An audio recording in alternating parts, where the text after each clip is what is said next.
Thank you. Thank you so much for being here. And most importantly, I want to celebrate you because there's many other places you could be on a Monday, right? There's a lot going on, and no doubt you've got a lot going on in your head and you've had a busy day.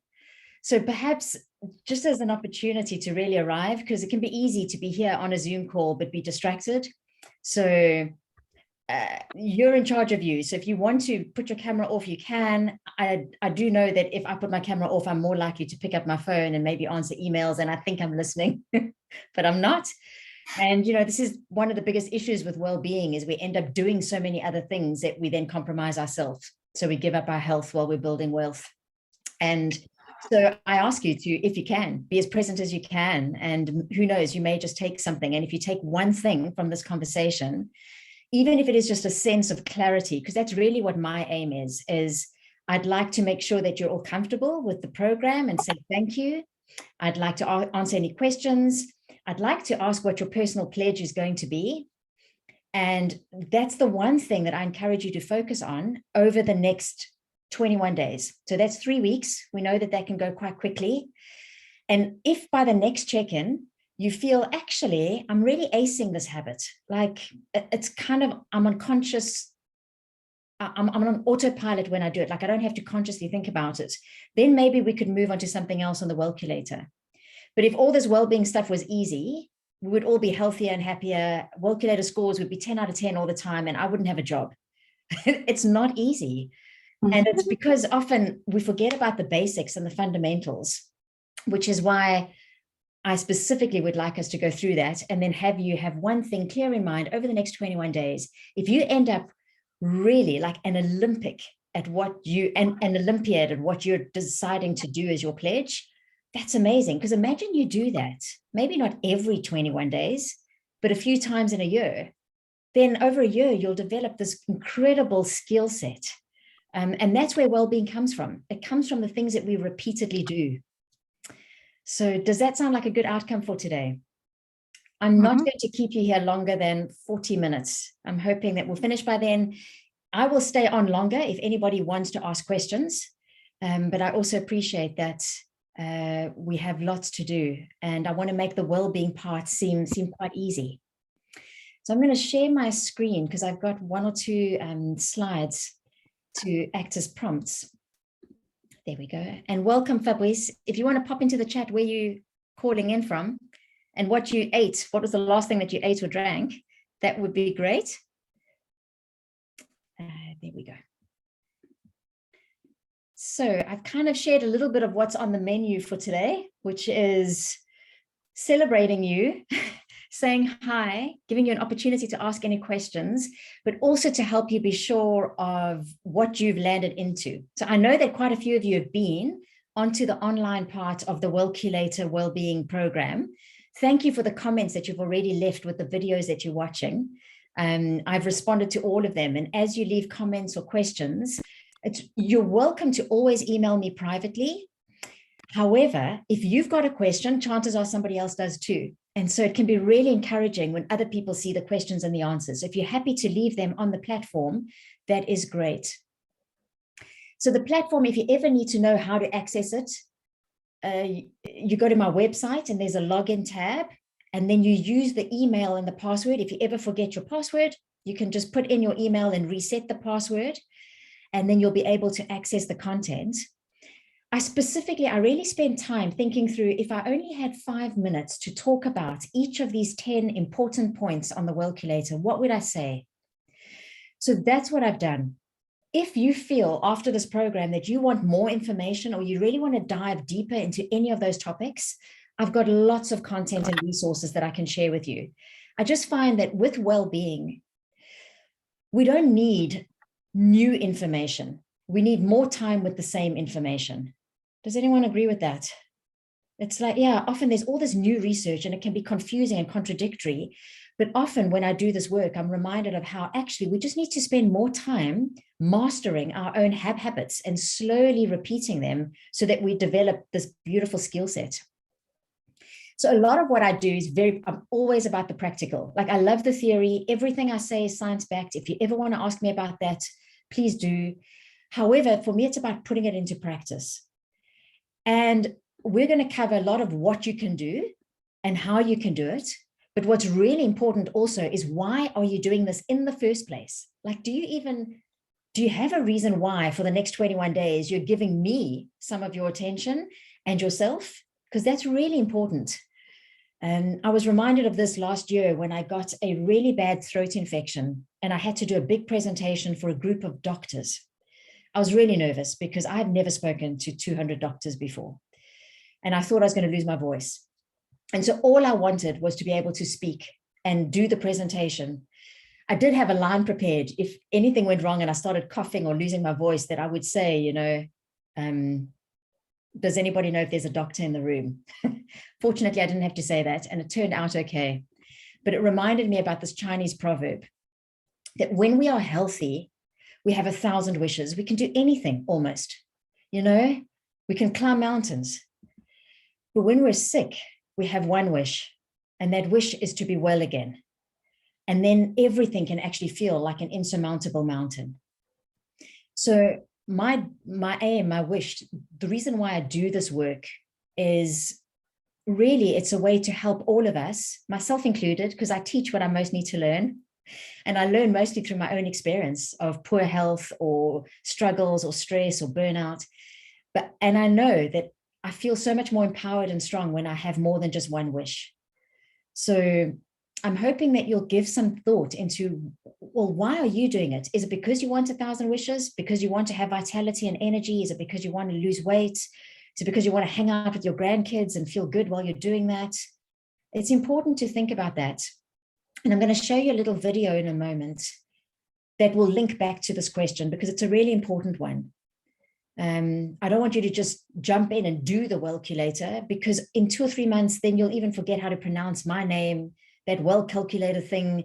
But when you have a strong purpose, that can be your guiding light in those weeks where you're not sleeping, where you're really sick, or there's a huge amount of stress, or you're going through some great personal or professional struggle. When you have a purpose and you know why, you will find a how. And this well-being stuff is a journey, right? No one arrives. There is no destination. So you're not going to get to Worthing or to South Africa, to the deep south, or to Leon Sea and then unpack your bags and now stop. Until you take your last breath, well-being is something that's important. And it's a way of being. So it's not something we can just think. You can't have a strategy and not actually act on it. Otherwise, you're not going to get the benefits. And so the way I approach well-being, and the Wellculator has this philosophy built into it. It's about making sure that you've got a very strong foundation for your well-being. And that means that your physical body feels strong. Because I know that if I'm sleep deprived and I'm dehydrated and I haven't had anything to eat, I'm not going to be able to regulate my emotions. I'm going to be reactive more than responsive. I'm definitely not going to be able to think properly because my brain's not going to be able to work at its best. And I'm not going to have energy for contribution and belonging and giving back and all the other things that we're meant to do as part of our lives.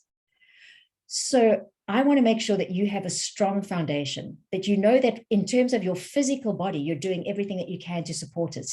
Because when you do that, that's when you can show up at your best emotionally and mentally and have energy for meaning and contribution and everything else.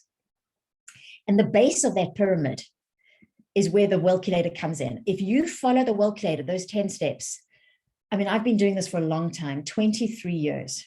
Feels like a long time. It's almost 1/4 century. And even though the science changes, and the more I do this work, the more I realize we are all individuals, there are some underlying principles that seem to work well. And the Wellculator is why I've pulled it all together. And I use the Wellculator myself at least 4 times a year. Every season, I go back to it and I see how can I fall in love a little bit more with each of these aspects, or where could I maybe be slipping up or doing 1 or 2 things differently. So on that note, can I ask you, who here on the call went through the Wellculator already, and have you got your score? You don't need to share your score, but I'm curious if you have. Hands up or a thumbs up. Okay. Okay. If you haven't done the Wellculator, because I'm not going to go through it in detail now, I'm going to quickly jump through the 10 points because you've got a lot of other stuff in your mind and I'd like you to be in Wellculator space. the best thing to do is there is a 7.5-minute video online. It's just after the introductory video where I take you through the Wellculator. So you can go through it there.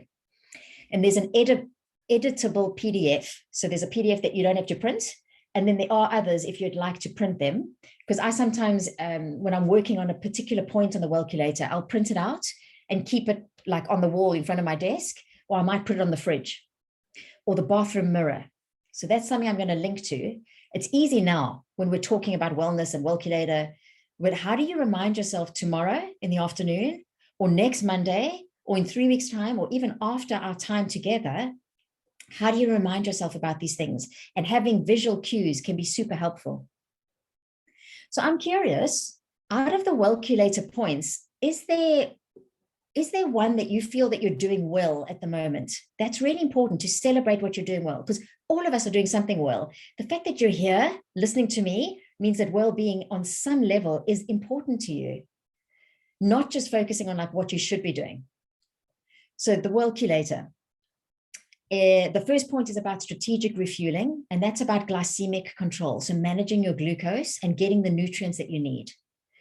Then the second point is specifically around gut health and eating enough colorful foods. We should have 30 plant-based foods in a week. So that's something that a lot of people don't do because we eat the same things. We have the same lettuce, tomato, onion, if we are having a salad, and the same carrots and peas. So that module has got some ideas of how you can incorporate more color. Mindfulness is important. And I'm going to take you through some mindfulness techniques in the second coaching call that can help with reducing stress, because goodness knows our nervous systems can do with that. Then there's hydration and being careful about calories and sugar and caffeine and alcohol that we get from the other drinks that we have. Checking your health numbers is critical, and it's so much more affordable today. It's still not super easy and always clear what to do and what to test, but I can help you with that. As a basic guideline, once a year, especially when you're over 40, which I think most of us on the call will be, we should be checking things like cholesterol, vitamin D, blood glucose.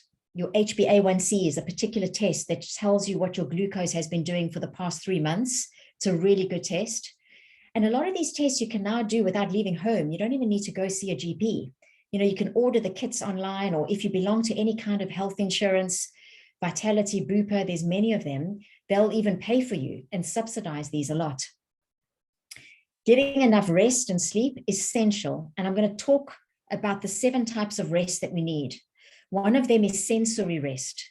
So our brains are exhausted, and especially the visual cortex, the eyes. And there are techniques that you can use that are really easy. In fact, we can do one now if you'd like. I invite you to rub your hands together just for about 5 or 6 seconds until you feel a bit of heat and warmth.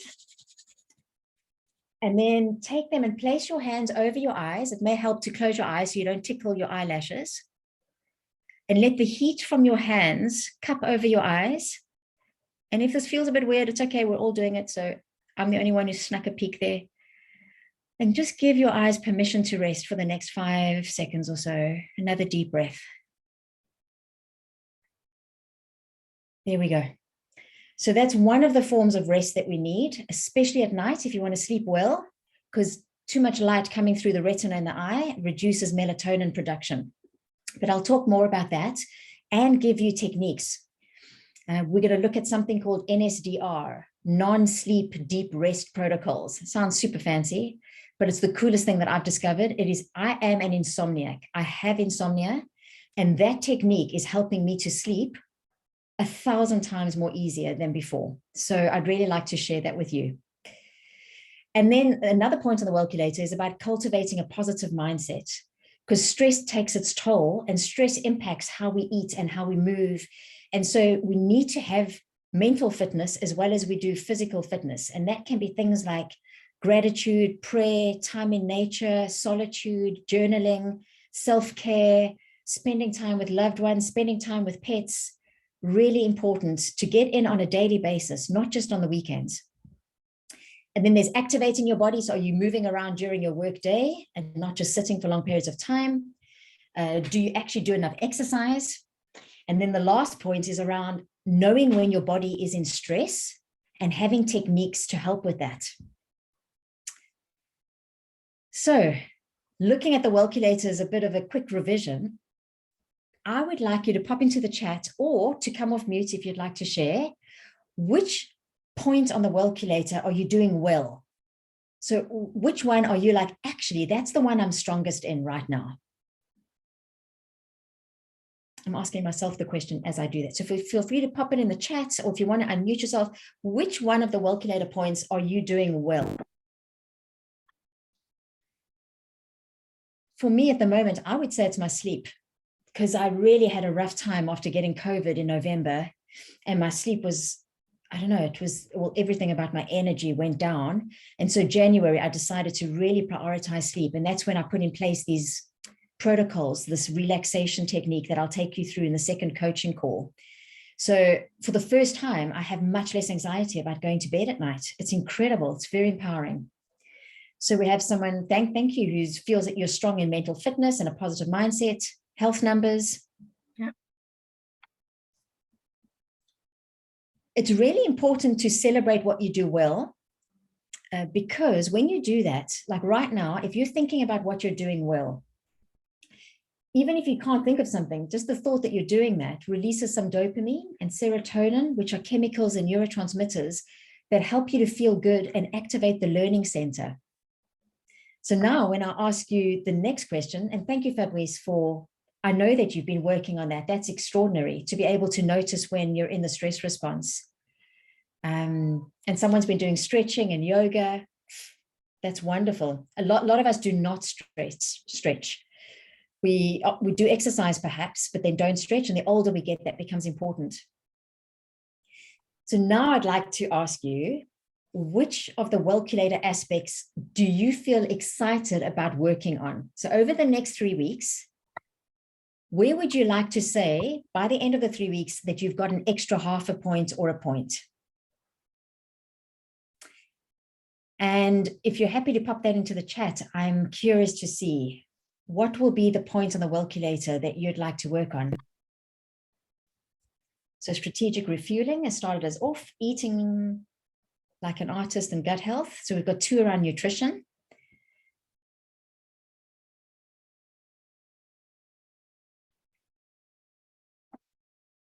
Getting more exercise.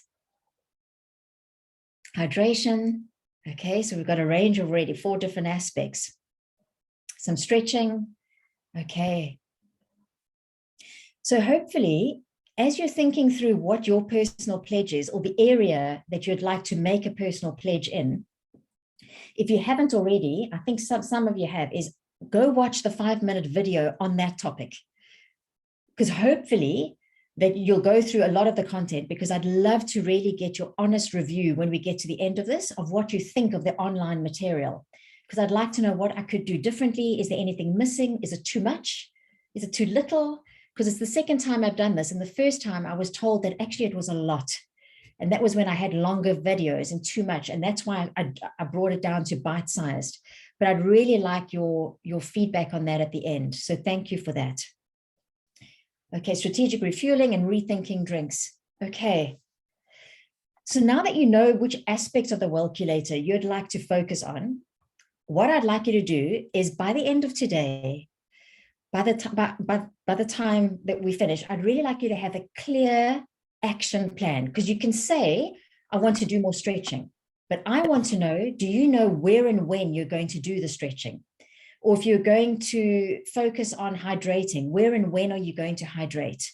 So this new behavior, we need to make it easy, make it really tiny, such as I'm going to do 1 minute of stretching while I wait for the kettle to boil. So you've got a tiny behavior. It's very clear. It's 1 minute long. And you're going to do it in the kitchen when you're waiting for the kettle to boil. Or I'm going to have 1 glass of water with my morning coffee. To make your new behavior really easy. This is the most important thing, because when something is easy, you're more likely to do it. And when you do it, you're able to feel good about doing it.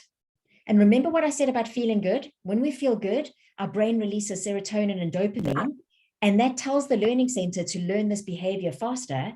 And it tells the reward center of the brain, I want more of that. I mean, that's often like what chocolate and ice cream and those feel-good kind of foods do, or drugs. They release dopamine and then we get addicted to them. I would like you to get addicted to your new behavior. So much so, it's almost like you're super excited and in love with wanting to do it. So this might help to, write down a few notes or really start thinking about, okay, so based on what I said I want to do, the stretching or mindfulness or mental fitness or eating more like an artist, what is one tiny thing that I can commit to? And it's all right if you do more. Let's say you say, I'm going to have one piece of fruit a day. Now, we need more than one piece of fruit. It's a good idea to have, 8 portions of colorful foods a day, but don't focus on 8. Focus on the one piece of fruit. You're going to have that piece of fruit with your morning breakfast, or at 3 o'clock as an afternoon snack, or as a dessert after dinner. So be very clear about where and when you're going to have this. Then allow yourself to feel good. That means while you're eating the fruit or having the glass of water, to acknowledge that you're doing it. It may also be a good idea to maybe track it. So in a diary or on a piece of paper, to keep a note of all the times that you do this behavior, because we feel good when we repeat things. And this seems like a simple recipe, but it's based on some really complex neuroscience. So Tiny Habits is a brilliant book written by Professor B.J. Fogg. And then Atomic Habits is another book. Both of those I've mentioned on the online course, where I speak about behavior change.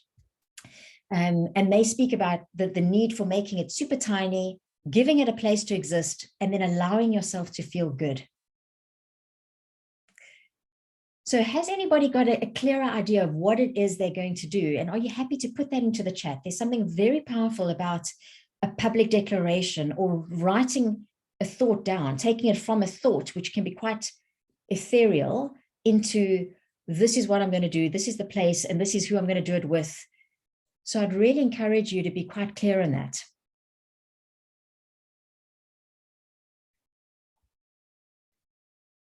Because once you have the clear action, there must be no doubt in your mind as to where and when it's going to happen. And so instead of just saying, well, I'm going to hydrate, no, I'm going to have a glass of water on my desk and finish it by 10 o'clock in the morning. You can see then that it's a lot more specific and easier to say yes to. Thank you, Jacques, for your share. Now, this habit that you've now crafted, such as, I'm going to get a glass of water. Okay, so that's a lovely example. Get a glass of water every time I'm in the kitchen. If I did that, I would drown, because I distract myself and sabotage myself sometimes by going to the kitchen when I work from home. So I just want to challenge you. That's a lot of water potentially, unless you're only going into your kitchen, 3 or 4 times in the day. So also, don't overshoot too much. Keep it simple. Maybe, if you feel that that's doable for you, Juliet, great. Like, I know that I think I go to the kitchen probably 10 times in a day. It actually, I try and always get up from my chair and then I go down, and then I come back up again, because I might just make a cup of tea or look out the window. That's often what I do. And I find it helps me to concentrate when I get back to my desk. So instead of having chocolate, having 2 pieces of fruit a day. Okay. I can see immediately, because everyone on this call, you wouldn't be here if you weren't already quite a high achiever and wanting to do well and better. And even having 2 pieces of fruit, if you were sitting in front of the author of Atomic Habits, like James Clear or B.J. Fogg, the professor who wrote Tiny Habits, they would challenge you and say, why 2? And why not just make it 1? Because you're definitely likely to have 1 piece of fruit. There might be a day or 2 where you don't have 2. And when we don't achieve what we set ourselves out to do, we can feel bad. We start feeling guilty. We start feeling like we're failing. And that's exactly what we're trying to avoid. We're trying to bring in well-being in a way that's playful and fun and enjoyable.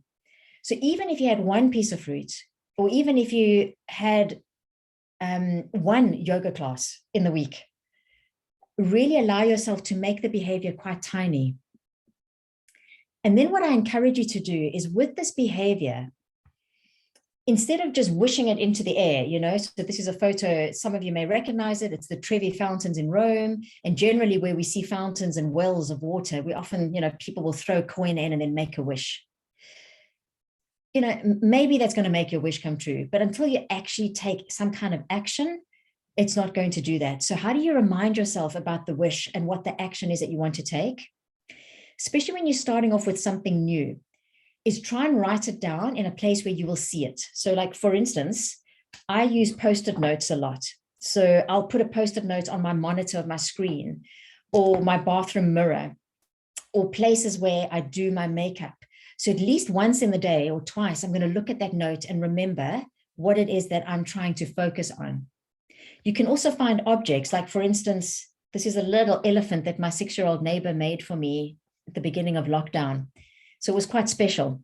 And so this elephant reminds me to be playful. So some people like having visual cues around them. So maybe for a glass of water, it could be having a jug on your desk, so you know that you've got to fill that to be able to drink it. Maybe setting an alarm for the time of day, or if you're going to do that yoga class, if you know that you want to do it on maybe a Thursday afternoon, set an alarm in your phone now that will go off. Because we always think that we're going to do okay and remember these things, but we don't. It's so easy to forget because of all the stuff that's coming into our lives. Maybe commit to a buddy. I mean, I can be your buddy through the 21 days. In fact, I encourage you to let me know what you're working on, or let somebody else know, and then ask them to ask you about it once a week or once a month. And that little bit of accountability can help. I did a course once with a fantastic coach called Fabienne, and she gave me the idea of, you can write on mirrors with lipstick and it can come off easily. So I sometimes write notes to myself with lipstick. We've got to think of extraordinary ways. We're living through extraordinary times. So making it fun and practical is key. I also find that having something on a bedside table can remind you in the morning and the evenings to maybe think about your pledge if it's related to that thing. Like when I started keeping a gratitude journal, I kept my journal on my bedside table so that I would be reminded about that. Does anybody else have any ideas of how you can remind yourself, or things that you're doing that are working for you that you're happy to share? And I hope that you've maybe thought about how you can take your pledge and put it into your environment, because if you don't prioritize this, like, someone else will. I always say to people, if you don't prioritize your calendar, then your phone and other people will come in and just take up your time. So it's really important to think about this, because there will always be stuff to do to distract you. When we think about boundaries, and Jacques made the comment about saying no, there's always going to be other stuff to do besides your well-being. And you need to decide, well, where's my boundary? When do I choose myself? Like, I've done enough, versus just keep pushing and drive ourselves to exhaustion and fatigue and poor health and having a low Wellculator score. And this takes courage. This isn't easy. This is why so many of us are in the position that we are, that, we know what's good for us. The Wellculator is not rocket science. It's common knowledge, but it's not common practice. And we need to really now more than ever create these pockets for looking after ourselves, because no one else is going to. And a great suggestion about putting a meeting in your diary to free up that time. I know people who do that. They actually block out 15 minutes or half an hour, or maybe an hour if they can do that, so that it's a meeting. I know that I'm more likely to do gym or stretching if I look at my calendar and it's there at half an hour and it's scheduled for sure. What I'd like to share with you now is a short video about a gentleman. You'll see he starts doing a habit, and you're not too sure what he's doing in the beginning, but the key is that he made it very small. It was one action that he wanted to repeat and repeat and repeat. But right at the end, you'll see he had a very compelling reason why. He was very clear on his purpose, and he kept it in front of mind to help him stay motivated. So I'll show this to you, and then I will end off with one more question. And thank you, Fabrice, for the share. I've acknowledged that. Thanks.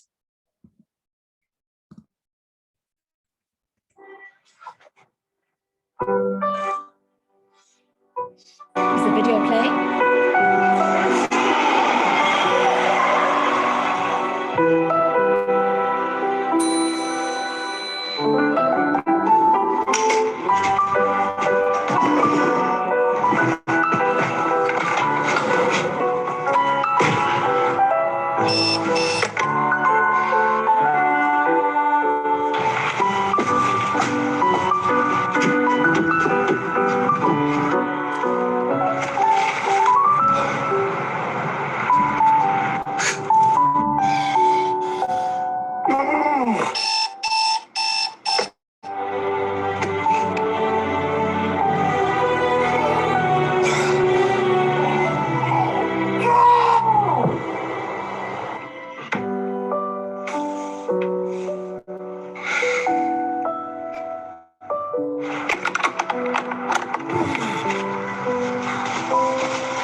Sorry about the slight delay, but did you get the gist of the video?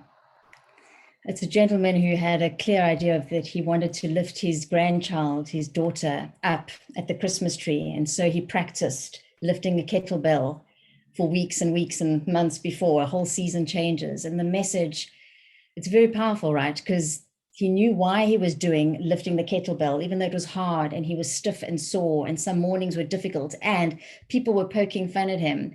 And this happens when we change the way that we approach well-being, is especially people closest to us who maybe don't understand or perhaps get triggered by their own stories around well-being, may make it difficult without even intending to. And that's why being very clear about where and when you're going to do your particular habits and reminding yourself and making it easy so that you can do it and then feel good is a way to start bringing that in.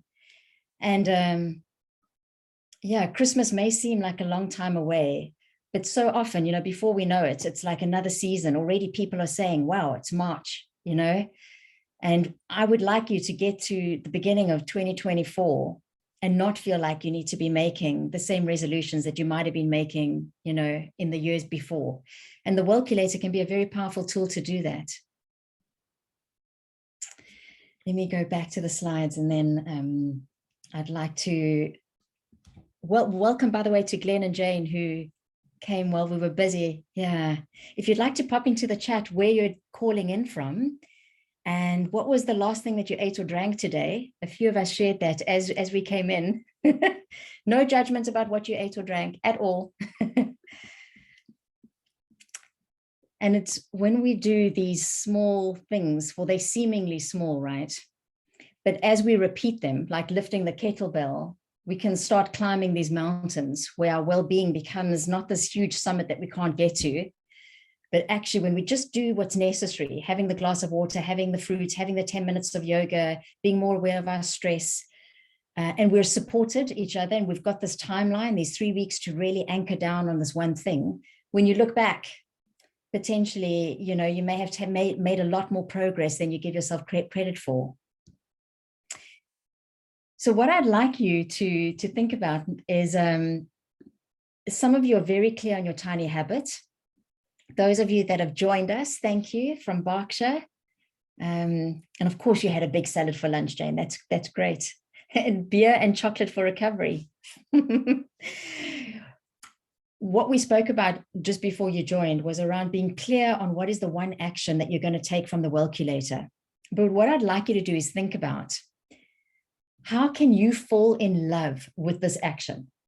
Because when we love something, when we feel excited about doing it, we have a feel-good feeling towards it. So I don't want you to cut out your favorite foods. Let's say, well, let's use beer and chocolate as an example, because we have an aversion for loss anyway. We don't like to lose out. That's why the Wellculator is not about dieting. You know, the first 3 letters of the word diet, about, you know, deprivation and denial, that's not exciting. We don't fall in love with diets. We go on them because we feel like we have to. I would like you to actually feel as if you're in love with your Wellculator pledge. And a practical way of how you can do that is always think through, how can I make this even more obvious and even more easy to do? So some of the visual cues that I spoke about can be helpful, but what are the other things that you could do? And what I'd like to do now is, for 4 minutes, I'm going to create some breakout rooms with 2 or 3 people. And I'd like you to speak about, share what your personal action is, your Wellculator pledge, and how can you help each other to actually make your pledge even easier and more obvious to do, so that you really get excited about that. And if for some reason you don't want to or can't go into a breakout room, you're welcome to stay here with me. And if you'd like to have a chat with me, you can. So that will be 4 minutes or so. There we go. And I'm just randomly going to assign that. And maybe smile and say hi when you jump into a room with someone. There we go. So you should have a request to join a room. And I'll bring you back in 4 minutes.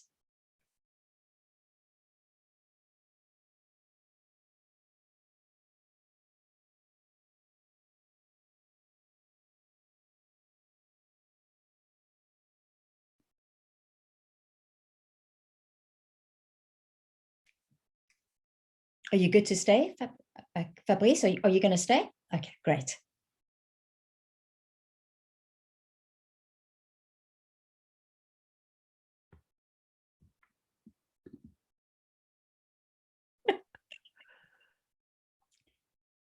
Well, they've got about 25 seconds. Was there anything you wanted to share with us? Oh, I'd done mine. It was somebody else in the call. I think we hadn't got round everybody yet. Okay, I would, yeah, it won't be worth it if I pop you back in. No, don't worry. No. Okay.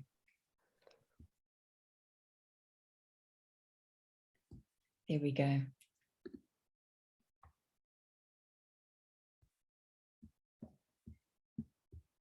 Welcome back. I'm not sure if that was enough time for everybody. And I know that some of us, it can be easy to eject yourself out and it can feel like being pulled through a time portal. I'm always conscious with the group that don't know each other to put people into breakout rooms, because for some people it can just seem a bit confronting. It was a bit quick, to be honest. We needed just that little bit longer. So okay. Just a tiny bit longer, because there was 4 people. If it was less of us, it would have been all right, but it was just a little bit too. But I don't know if I'm speaking out, if everyone else felt the same. But I think we also all clicked very quickly, so you know, it makes a difference, I guess. Then there's more to talk about, of course. Yeah. Well, actually, we all have something in common, which is some kind of concern and awareness of well-being, right? And being drawn to the Wellculator, and me, I guess, as a way of being able to help with that. Does anybody want to share what you're taking from our time together today?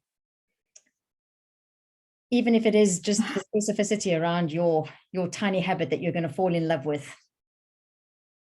Well, I was a bit confused about mine, to be honest, because I was wanting to eat more fruit. I do eat fruit in the morning anyway, but it was more variety. And then Juliet was quite helpful with how can I make it more specific. So I've decided to have a different fruit each week, but you know, not a different one each week, but just to try new things and see what works, sort of thing. So twice a week to change. So. Okay, that's great. That sounds practical. There's always wisdom in the room, right? Yeah. Yeah. Jacques? I really think that accountability is going to do it, because here's other people that now we've met, and we're committing to something. So yeah, I've got to answer back to somebody, which I think is going to make them the change. That's great, because not everybody, we are driven by different forms of motivation. So like for me, I don't really need the buddy accountability, but I need the visual cues, because I can get quite distracted quickly with new things. So that's important for me. Right. Can I encourage you or invite you to all take a deep breath in? Make this like your deepest breath that you've taken in of the day. And as you exhale, to release any tension that you don't want to carry with you as we end this call. And I am going to stay online. So if anybody wants to hang out and ask some questions or talk some more, for those of you that need to go, I wish you well, and I want to celebrate you for being here. I've created a Google sheet. Somebody gave me that idea. So if you would like to do your Wellculator and email it to yourself so that you've got a reference point for later, if you do it again, then you can go do the Wellculator then. You can also print it out or use the editable version that is available online, of course. But if you want to have an email that's in your inbox so that you can reference that in the future, great. Glenn, your hand is up. Thank you. When do we meet again? Can you remind me, please? It was all a bit of a whirlwind. No, we meet on the 24th, which is a Thursday. No, the 23rd at 4 o'clock, the 23rd of March at 4 o'clock.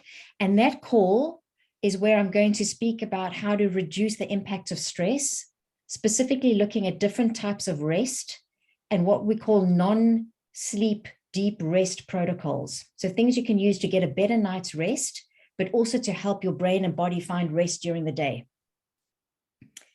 So that will be on Thursday, the 23rd at 4 p.m. London time. And have I missed, is there a diary of the dates so I can put them in my diary? I can send them to you. Please. In the WhatsApp group? Yes. Yeah, yes. Thank you. There's the 3 dates, sure. Thank you. And have you been able to access the online material, Glenn? Yes, thank you. Right. Yeah. Okay. Thank you very much. All right, because you can also leave comments there. Some of you have in questions, and I can get to those really quickly. All right, so thank you. I hope that you've got your reminders ready to put up, and this is your little kettlebell exercise, so that over the next 21 days, you really feel that you've got a clear one strategy that can really go deep and help become a habit that you don't have to think about. And I really, really am excited about walking this journey with you. So thank you. Thank you. Thank you very much. Thanks, Josh. Thanks. If any of you need to go, you're welcome. Thanks and if you'd for your like to time. stay and chat, I'm going to pause the recording.